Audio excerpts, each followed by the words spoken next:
if a partnership lacks relationship, then it's pretty much dead in the water. And that's the good thing about with all four of us is that we've kind of gone beyond just we're partners, we're work partners, but we've just kind of dived into our families and we do things together. We get together for dinners and when we're out together. And so that's kind of part of our dynamic here. Welcome to the High Voltage Business Builders Podcast, a show where we interview high voltage entrepreneurs growing and scaling through e-commerce, real estate, and other wealth without Wall Street ventures, showing you the path to making your first or next million. All right, guys, we have Dave, Stewart, and Matt Gruber on the call today. Welcome. Hey, Thank you for having us. Yeah, it's my honor to have you guys here. I know we were just jamming a little bit with Matt because he and I are from Oregon. I grew up in Oregon. I was actually an independent Missouri-born baby, but my parents moved when I was 2, and so I grew up in Oregon in the Southern Rogue Valley. So I knew Bend before Matt showed up as the little dirt strip with, a gas station and some junk in the middle of a desert when I grew up. So it's evolved quite a bit, hasn't it, Matt, to the place you're living in now? Tell me a little about your life there, man. Oh, gosh. We moved from Southern California 8 years ago. Never looked back. I always thought that we were going to miss the ocean, miss that Orange County lifestyle. But there's just something about the solitude up here, the hiking, the fishing. We love it. I got 5 kids and we're stoked to be here. Yeah, 5 kids. We'll unpack that. So Dave, can you beat 5 kids? We're going 5. Can you beat 5?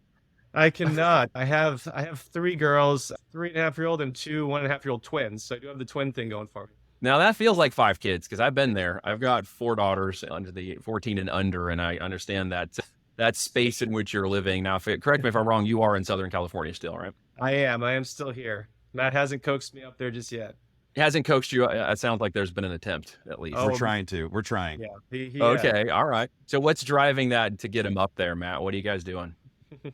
Man, yeah, just being closer to my bud, to my partner. I think that's the gist of it. Brother from another mother. Brother from another mother, exactly. We've been partners for, gosh, Dave, how many years? Almost 14, 15, something. 15 years. But yeah, we have 4 business partners all together and we all are everywhere spread out. Portland, okay. Orange County, Bend, Tennessee now. Well, let's get some learning, as I like to say in the country out here. What is it that you are been doing together for the last 14 years? What are you focused on?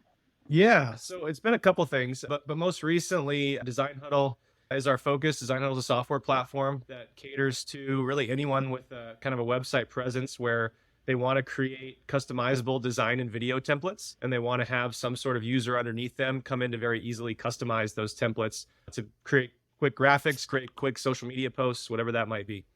Fantastic. And what bore the concept and idea of Design Huddle? Yeah, honestly, I think a lot of things. I think Matt and I have always been kind of involved in media to some extent, right? And even distribution of media online. But I think that, let's call it 10 so years ago, it became very clear that there was a big push to enable really easy creation and customization of media in a browser context online. And there have been a few big companies that have come out and kind of created products. We saw a big need to do it in a more B2B, white labeled, and even embeddable way that customers can kind of create as part of their own website, make it their own. And so we kind of saw the need to be able to provide that solution to B2B customers on their own websites to allow for their users to kind of create within their own ecosystem design and video content. Oh, that's very cool, man. So you're actually embedding in a B2B situation and giving the business customers the opportunity to come in and configure their own graphics and information. Yeah, well, that's part of it. But then more importantly, the business customers might have their own users underneath them that they're trying to provide media to and allow for customization by those users. So it's a combination of both. Some of our customers are just kind of their own business employees doing it. Some are using it for their own, for like a lower level user underneath them. Now to switch topics really fast, I'm going to say the word pickleball and you're going to tell me what that means to you. I just built a pickleball court in my backyard, so this is relevant. This is relevant. I think I saw something about that the other day. It looked really cool. Where did you get the idea and design from? Is it like something you're passionate about now? I mean, you literally turned your backyard into a pickleball court, if I saw correctly. You know what? This is really funny. You're gonna laugh. I played pickleball once, and I tore a muscle in my leg. The first shot I did, and I said, forget this. But my son starts talking about it a lot. And we had a bunch of aspen trees in our backyard that started falling down. And I'm like, I don't know what I'm gonna do with this area. So we decided to mock up some things that we could do in the backyard. And so I thought a pickleball court would be fun for him and the kids. And, and so I got a lot of kids, so they need a lot of things to do around the house. You to go out and play on the pickleball court. Just go play where pickleball. You are. Yeah. Yeah, I mean, almost all year round you can play there in Bend to a degree. I guess it gets a little colder. It's a very popular sport. It is. I've got some good friends and people in our group here at Voltage that are building up pickleball brands. Yeah. Take advantage of that market, which is growing very fast. It's fast enough that I wonder where it's going to go in terms of, I mean, okay, I'm going to oversimplify this, but what is the difference between like pickleball and tennis? I don't know. I'm still learning. I don't know either. Like literally, I don't get it. Like what?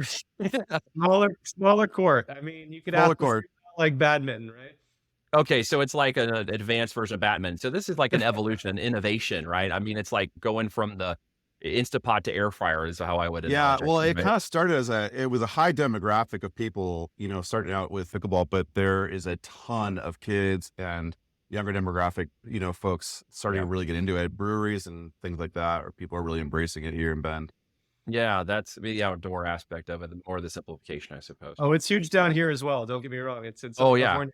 There's courts. No, I can see it's going. Are you a player, Dave? I wish I had the time, but my 3 daughters take up all my time at the moment. I would love to, though. Yeah, between sleeping and business, you don't have much time on your hands at those age groups. How long have you and your wife been married, Dave? 8 years. 8 years. Good for you. Very, very cool. And Matt, how about you, bud? Oh gosh, 16 years. And yeah, just loving life. Yeah, time flies. I'm joking with the over 40 thing because that whole initiative of like, I'm going to go out and play pickleball and then like I tore a muscle kind of thing. It really is that thing. It's funny though, too. Dave and I were we're business partners, but we are so competitive with those kind of sports. What's the one we like? We do the most, Dave, on our retreats, the cornhole. That's the big one. Now you're speaking my language because we're in the country, right? It's like if you don't have a country party with our cornhole outfit, like you don't have a party in the country. I mean, it gets very serious in our retreats. I mean, it's a thing we look forward to. I saw a thing the other day where they actually have a cornhole competition now. It's like a really big deal. I had no idea that somebody took it that far. Yeah. Oh yeah, that's a big deal. Absolutely. Yeah. No, it's like a professional sport. I mean, they broadcast that stuff. So are you all is your background in design? Are you guys like illustrator designers background? Have you been in that position? I have. We started a while back with, working with nonprofits, sharing graphics, opening up a graphic stock repository for nonprofits. So we ended up building out LiveSwap, which was basically one of our products coming into this that was generated for nonprofits. We want to see anyone design graphics. And so this is what led us into building out Design Huddle into the industries. We got our first start with a major coffee shop franchise that kind of helped us build the product. And then from there, we kind of took off just learning like about that industry. And then we got into franchise companies, entertainment groups, real estate. I mean, we make, what was it, Dave? There's a company, cemeteries now, people could design their graphics on a tombstone. I mean, we're all over the place, but it's really interesting. Yeah. Yeah. So you can say design is really prevalent. Yeah. Design's prevalent everywhere is what we learned, right? And the need for a really easy user experience for people to design in lots of different contexts was the way that we were going to stand out, regardless of what the use case was. Yeah, man, that's amazing. Yeah. And so Matt, obviously his background is on the design side. Mine's on the kind of more tech side. Okay. So I've always been kind of an engineer and that's kind of how we made a good pairing. What's your team look like now? Is it just the two of you guys? Do you have a team with you? No. So we have about 10 who are involved in the company at this point and growing. And yeah, I mean, a software company, everything from finance to client services to, it's a decent sized engineering team, especially at our size. And then, focused on product and design after that. So it sounds like you're selling more like B2B licensing deals. So you've got multiple seats and users and customer account reps. And yeah, absolutely. We're focused on B2B sales. And so that's a very different situation than trying to sell something to consumers directly. So which of those verticals are you really trying to exploit more in the coming year? Because you said you got a lot and you're opening up obviously some cemeteries. I don't know if that's necessarily it's big business. It's big business. Yeah. Oh boy. That's terrible. Everyone dies. Yeah, and everybody's dying to get into it, right? Exactly. So I think clearly real estate is a really big opportunity because there's a ton of need for both brokers and agents to have customized like collateral for listings that they're showing and for all sorts of, online promotion of the things that they're doing. And so that's always been a big one. There's lots of printing companies that need like a design online option. So if you're going to go, want to order business cards, well, if you already have a business card design, then a lot of those websites have the ability to kind of customize just a really basic business card template. Well, they need software to power that experience for their users, right? So that's where we kind of fit in and provide that to a printing company. And then beyond that, there's just a ton of online media use cases you would never know exist. Companies that help people, help startups with a bunch of marketing collateral so that they don't have to hire a designer to create their letterhead and their postcards and all sorts of stuff that they're using for their customers. And so there's just these companies that do that, and then they kind of use us. They kind of piggyback on our products to provide that experience for all sorts of different things. Stock video libraries, they want to allow customization on it. Logo creation, where they want to be able to take that logo and put it in all sorts of other design assets. They're just all over the place. I think there's an aspect to it too, Neil, that there's a perception that, people or businesses like us are taken away from the graphic designer. We look at it like we are partnering with these companies, B2B, and their graphic design teams, so that we can enable them to, even create an Illustrator or Photoshop with Adobe products and actually import them into our software so that they can extend that to their users. So it's a really great thing. It's a really great match and fit, and it actually helps accelerate, what they do and their efficiencies. And I think it helps their designers be more creative, right? So the idea is that we don't want designers having to focus on little tiny changes for clients all day. If they can create a templatized experience, they can focus on doing the things that they're good at, being creative, and then allowing users to kind of be more autonomous and self-serving to kind of make those basic changes themselves without having to pay for that expensive Adobe software. Yeah, I think really what it comes down to is just scale for these companies. And so we kind of enable that and help them. Yeah. So in the world, and just most recently, I've been witness to a number of my friends playing around in the computer and AI generated space, right? Obviously, guys, being a little cutting edge in the graphics and design, what you're doing. What do you think about that? Are you incorporating any of that into your design software? Yeah, so I would say that the meaning of AI can mean different things to different people, right? So if you talk about actual AI and like at computer generated graphics, that's interesting. And there's a few companies doing interesting things like Google with that. But when it comes to what most people are thinking about is just auto creating designs from templates, essentially, where essentially it's like, hey, we already know something about this person. We already know their information. Like, for instance, in a real estate case, we know what property they're trying to sell. We know its asking price, its bedroom count, all the different information about it. We know information about the agent themselves, their name. Imagine we have a template. We can just fill in all that information with images, colors, logos, text, and kind of compile that automatically. That is a huge piece of what we do to kind of remove the need for users to do things manually. And so that is a really big aspect of what our product does and why a lot of customers, what they take advantage of. Yeah. Do you want me to dig into the AI stuff anymore, or is it something you're interested in or something? I mean, it's trendy. It's going to grab some views. It's going to be interesting. Or I think Dave can go talk. Yeah, Dave can talk into like what we call a template. Sorry, Dave, what was it? Variable template previews. Variable templates. Yeah. So it's, yeah.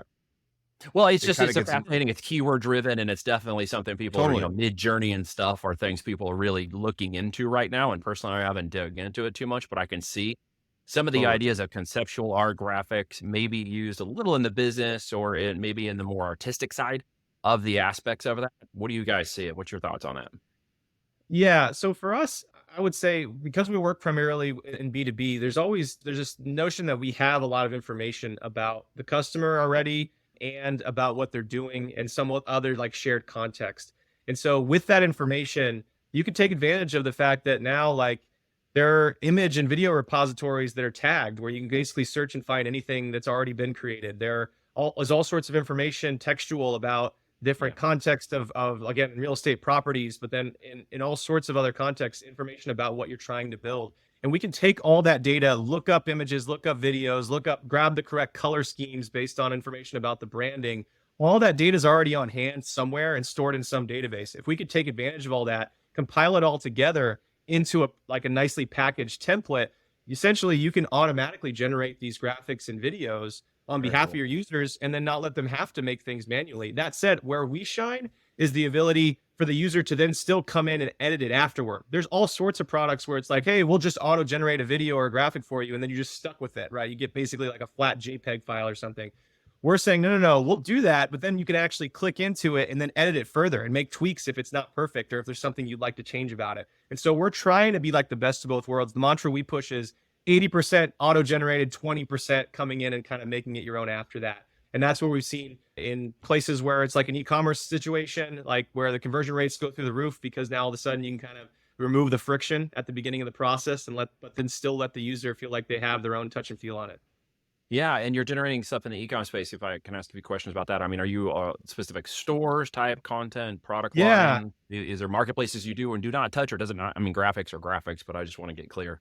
Yeah, I What you think guys are in. where we do the most, I would say, would be in product personalization. So you can imagine there's all sorts of sites that are selling like swag for businesses, whether that's like coffee cups or pens or lanyards or all sorts of things where essentially they want to allow people, like they're essentially charging their users to print these special things where the user is able to put their logo on it or their colors or something even more basic, but they need an experience in the browser to be able to actually create those things. And so we're powering that for them. Also apparel, right? There's all sorts of shirts and hats and all sorts of things along those lines. So that's kind of where we typically play. So anybody in the promotional or apparel space could definitely see some benefit in utilizing you guys for graphics and imagery around their user base. That's cool. Yeah, absolutely. Yeah, we plug into Shopify. So I was going to say Spotify. I have my Spotify account open. Shopify and other accounts. Yeah, we'll be on Spotify. Yeah, that's the idea, is making it really easy no matter what, like their existing e-commerce or website experience is, what platform they're on, that we can kind of plug in and just make it work within that. So obviously you guys are family men. Obviously you're involved in your kids and lives. What else do you want to share with people to get to know a little bit more about who you are as they're listening to this? Gosh, I think for me, it really just comes down to the relationship we all have with each other. And there's 4 business partners. We've stuck it out. We've duked it out for years. I think it was Dave Ramsey that says the only ship that won't sail is a partnership. And I mean, honestly, I always hated that quote because until I found out he actually said, well, if with family businesses are fine, but it's, folks who aren't family. And ultimately, I think what he's saying is that if a partnership lacks relationship, then it's pretty much dead in the water. And that's the good thing about with all 4 of us, is that we've kind of gone beyond just the, we're partners, we're work partners, but we've just kind of dived into our families and we do things together. We get together for dinners and when we're out together. And so that's kind of part of our dynamic here. And so treating partnership more like family a little bit in that way. My experiences with family businesses have not always been as positive as maybe Dave Ramsey alluded to with that conversation. Sometimes they're the worst. If not, well, it's funny. It's funny because it ultimately comes down to humility as well. It's like oftentimes, like Dave and I will go back and forth, and I'll try to convince him that, like, dude, I'm so right on this thing. Like you need to listen. You need to listen to me, and we just duke it out. And I just see no other path where like Dave does. And so after we duke it out, Dave will just explain his thoughts and his solutions. And all of a sudden I get like these hot flashes. Like, I'm just like, I'm wrong. What happens in your 40s, bro? I'm totally right. I'm sweating because I know I'm like, oh my gosh, something about this feels the same, here at home. And this is my wife. Like, it's the same operation where I feel like I'm so dead on. And then she just captures me and just proves me otherwise. And so that's how we operate. Yeah. So on my side of it, right, you give me a blank canvas and I'm terrible with it, right? And that's where Matt thrives. Give him a blank canvas and he can envision the things. But you give me even just a start of something, right? I can run with it and I can execute and make it into anything that you want. And I know how to do it, right? So Matt and I are a great partnership in that way. But that, like Matt said, we end up butting a lot of heads about like, well, how do you get from A to B or A to B to C, right? And like he said, and by the way, I've had your experience as well in previous business relationships where we were close and that wasn't necessarily a good thing. And I think I understand what that can be and how that can kind of go off the rails. But we treat this very differently. Essentially, the way that we operate is almost like, look, there's nothing we can say or do that's really going to push us past the deep end. And like, we can always come back from it. There's always reconciliation. We've learned how to apologize and like get past anything that's become a bigger ordeal than it should have, where things get blown out of proportion. And because of that, we can always kind of circle back around and make something productive and ultimately meet in the middle. Because when Matt and I meet in the middle on our ideas, things go well, right? And we've learned. So what would you I say think is probably the biggest learning lesson in your experiences since we've gotten on the topic of partnership, which is an important part of any business, and people who are listening to this may be questioning or in a partnership or wondering if they shouldn't get out of the one that they're in, the 3 stages of partnership. I've been involved in all of them, right? My partner and I have been involved in business for like 9 years. Now we brought in additional partners or people who we thought would be a part of the business. And obviously we had to eject them. We've gotten smarter about how we structure our business dealings into separate entities in which we can literally detach that ship if we need to let it sail, should they not be a part of our core structure. Because he and I are very similar, creative vision, draw the paper, love the improvisation. Him, it's like, okay, what are the bullet points we're going down after? I'm like, well, I don't have all the bullet points. You're going to have to figure some of that out. It's like, we've blindly learned in years that if I'm going to jump off a cliff, he better grab the backpack and go, because we're building the parachute on the way down, right? And it's just that uniqueness, and you don't always find that. And I'm glad you guys have that, because you usually find that it's very difficult to get that structure of that strength and weaknesses and opportunities and threats. And it sounds like your SWOT analysis has got you guys identified very clearly that even if you butt heads and don't agree and don't always understand, you do understand the mutual win of working with each other versus working apart, which is big. So back to the question, what's the one thing you guys think is your solid rock that you could give somebody in a partnership aspect? I'll go into that, but I watched the Russo brothers not long ago talk about making Marvel movies. And they talked about how they fought like cats and dogs while they were making the films, because ultimately they had to hash out and problem solve, sometimes on the fly. And they said that if they weren't so close as brothers, that anyone else probably would just walked out and quit the films, because they had the ability to fight for ideas, but also maintain a relationship. Yeah. And that's, for me, is the key, is that I don't see Dave as just a partner. I actually see Dave as a blood brother. And that's how we go into this. You burned the ships on your way into the partnership. Exactly. Yeah, we didn't do this for a long time. And I think that's what morphs over time. You can't get that from day one, right? That doesn't just start, it doesn't start that way. I think you have to slowly but surely kind of build into a relationship like that. And that requires a lot of patience and a lot of forgiveness and a lot of just making sure that you always know you want the same things at the end of the day. Because a lot of times you question that, do we really want the same things? And if you can get to the point where you believe that you're both on this, heading toward the same thing or want the same things out of it, then it's a lot easier to look past some of the issues in the beginning and kind of the middle. It's very good. Like faith, family, fun, profit, and everything else. And if you can't align some sort of structure of commonality in those, you're going to find the nuances, whether the money's not there and you're struggling and fighting over, or whether the money shows up and all of a sudden one person isn't the same person anymore. It's like Dr. Jekyll, Mr. Hyde. And you're like, what happened to this person? Certain structures without compromise will cause destruction in the relationship, will they not? Well, it is very difficult to separate emotion too sometimes, where, one of our partners will have an issue come along. Like I had an issue with one of my kids.